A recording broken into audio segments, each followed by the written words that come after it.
ആശാപ്രവർത്തകരെ തൊഴിലാളികളായി പ്രഖ്യാപിക്കേണ്ടത് സംസ്ഥാന സർക്കാരാണെന്ന വിചിത്രവാദവുമായി മുൻ കേന്ദ്രമന്ത്രി വി മുരളീധരൻ.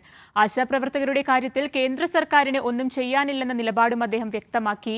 പദ്ധതിക്കായുള്ള ഇൻസെന്റീവ് തുക കേന്ദ്ര സർക്കാർ നൽകിയില്ലെന്ന ആരോഗ്യമന്ത്രി വീണ ജോർജിന്റെ വാദം പച്ചക്കള്ളമാണെന്നായിരുന്നു മുരളീധരന്റെ പ്രതികരണം.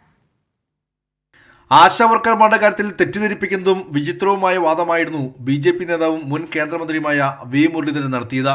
നാഷണൽ ഹെൽത്ത് മിഷന് കീഴിൽ ഉൾപ്പെടുന്ന ആശാപ്രവർത്തകരെ തൊഴിലാളികളായി അംഗീകരിക്കേണ്ടത് കേന്ദ്ര സർക്കാരാണ്.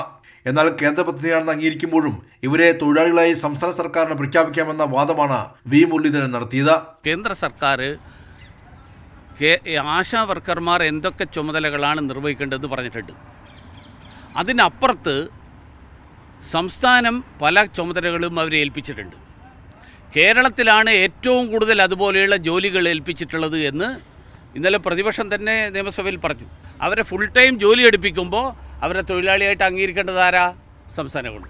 ആശാവർക്കർമാർക്ക് നൽകേണ്ട ഇൻസെന്റീവ് തുക കഴിഞ്ഞ സാമ്പത്തിക വർഷം കേരളത്തിൽ നൽകിയിട്ടില്ലെന്ന ആരോഗ്യമന്ത്രി വീണ ജോർജിന്റെ പ്രസ്താവനയും വി മുരളീധരൻ തള്ളി. സംസ്ഥാന ഗവൺമെന്റിന് കിട്ടേണ്ട പണം കിട്ടിയിട്ടില്ല. അത് സംബന്ധിച്ച് സംസ്ഥാന ഗവൺമെന്റ് കേന്ദ്രവുമായിട്ട് നടത്തിയ കത്തിടപാടിൻ്റെ രേഖകൾ പുറത്തുവിടാൻ തയ്യാറുണ്ടോ? നിയമസഭയിൽ ഇത് പച്ചക്കള്ളമാണെന്ന് പറയാൻ ആരുമില്ല. പാർലമെന്റിൽ ഒന്നുമില്ലെങ്കിൽ രാധാകൃഷ്ണനെ കൊണ്ട് അവകാശ ലംഘനത്തിന് നോട്ടീസ് കൊടുപ്പിക്കട്ടെ. ചുരുക്കത്തിൽ ആശാപ്രവർത്തകർക്കായി BJPക്കോ കേന്ദ്ര സർക്കാരിനോ ഒന്നും ചെയ്യാനില്ലെന്ന നിലപാട് വ്യക്തമാക്കിയിരിക്കുകയാണ് വി മുരളീധരൻ. കൈരളി ന്യൂസ്, ദില്ലി.